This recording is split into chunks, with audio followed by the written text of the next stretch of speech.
Hello বন্ধুরা, welcome back to my channel. আজকে চলে এসেছি আবার একটি নতুন ভিডিও নিয়ে।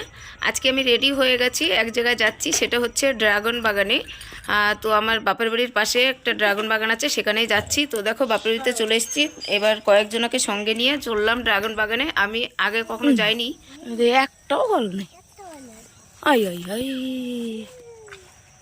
আই আই আই তুলে নিয়ে গেছেন সকালবেলা, তাই দেখো। না না তুলে নিয়ে তো দেখো কতটা মানে আমাদের কপাল খারাপ বলতে পারো। আমি আগে কখনো কোনো ড্রাগন বাগানে যাইনি, এটা তো দূরের কথা। এটা আমার বাপের বাড়ির পাশে, তবুও যাইনি। গেল বছর কিন্তু এই ড্রাগন বাগানে অনেক ড্রাগন হয়েছে, অনেকেই ভিডিও করেছে, রিলস করেছে। তো আমি মনে করলাম একটা শীতের সময়, তো ড্রাগন তো থাকবেই, তার জন্য আমি গেলাম। গিয়ে দেখছি একটাও ড্রাগন নেই। ড্রাগন তো দূরের কথা, মানে ড্রাগনের একটু ফুলও নেই। তো আমাদের সঙ্গে ললিতা আসছিল, তারপর টিঙ্কু এসেছিল। ললিতা চলে গেছে হাফ রাস্তা থেকে, কিন্তু টিঙ্কু আর পেছন ছাড়েনি। আমি যেহেতু এসছি, আমার সঙ্গে টিঙ্কু তো আসবেই। হ্যাঁ, আর ললিতা আবার বেশি দূর যায় না। ললিতা ওই বাড়িতে মানে ওই এলাকায় থাকে আর কি, ওই পাড়াতে। তো সাদা রঙের একটা কুকুর। তো যাই হোক, কি আর করব, তার জন্য একটু মানে দুটো রিল করলাম, দুটো রিলস বানিয়েছি আর একটু ভিডিও করে।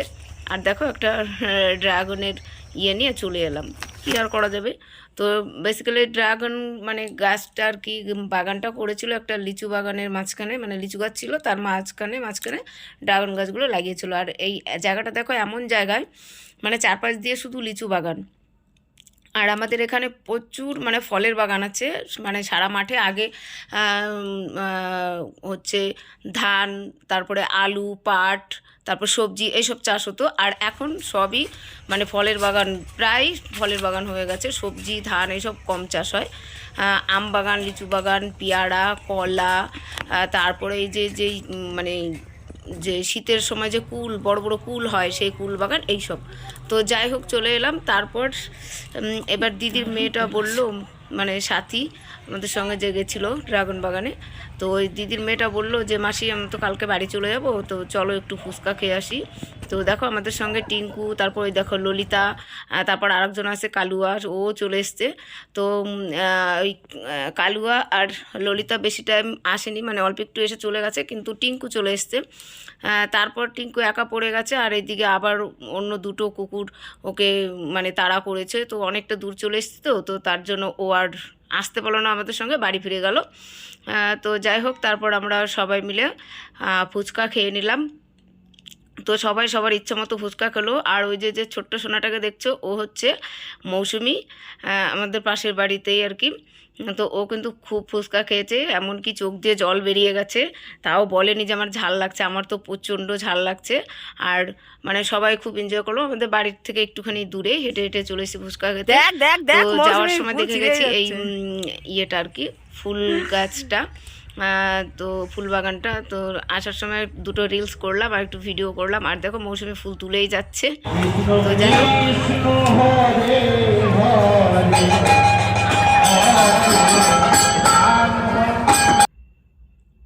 তারপর দেখো রাত্রেবেলায় বাড়ি এসে এইবার আমি মানে যেখানে আমার বাড়ি সেখানে চলে এসেছি। আসার পর এখানে আবার একটা দিদি বেরিয়েছে, ওই দিদির একটা মেয়ে আমাকে ফোন করে বললো মাসি কীর্তনে যাবে। তো আমি বললাম ঠিক আছে চল। আমাদের এখানে 7 দিন 9 দিন এরকম কীর্তন হয়, মানে প্রতি বছরই হয় বাৎসরিক।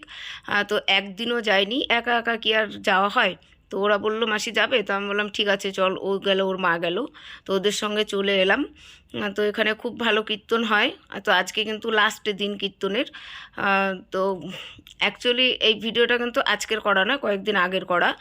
তো ভিডিওটা মানে আপলোড করব করে আর করা হয়নি। তো যাই হোক, আজকে তোমাদের সঙ্গে শেয়ার করছি। আর কীর্তনে কিন্তু প্রচুর লোক হয়েছে। আর আমরা যখন ছোট ছিলাম তখন খুব আসতাম কীর্তনে। তখন তো আর অত রকমের পুজো অনুষ্ঠান ছিল না, এখন তো বিভিন্ন রকমের অনুষ্ঠান, বিভিন্ন রকমের পুজো চালু হয়ে গেছে। তো কীর্তনে অত ইয়েও হয় না। তো আজকে এসে দেখলাম মানে প্রচুর লোক হয়েছে। তো যাই হোক, এখানে এসে খুবই ভালো লাগলো। আর কে কে কোনো না কোনো দিন কীর্তনে গিয়েছো কমেন্ট করে অবশ্যই জানিও। আর বাকি কিছু বলার থাকলে কমেন্ট করে অবশ্যই জানিও। আবার দেখাবে নতুন